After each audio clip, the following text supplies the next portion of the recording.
नमस्कार दोस्तों।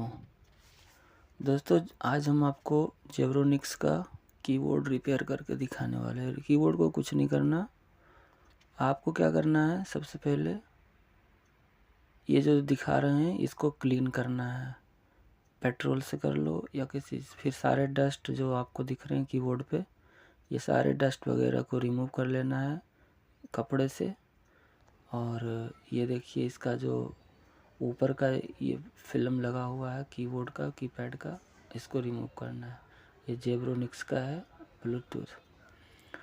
और हमने पहले कीबोर्ड का ओपन कर रखा है ताकि वीडियो लंबी ना हो। अब इसमें देखिए हम इसको रिमूव करके इसके ऊपर का जो फिल्म है इसको अच्छे से सफाई करेंगे पेट्रोल से।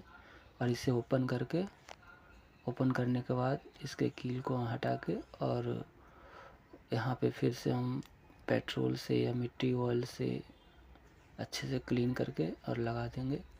अभी हमारा कीबोर्ड काम नहीं कर रहा था, अब काम करने लगा। वीडियो पसंद आया तो लाइक करें, शेयर करें। धन्यवाद।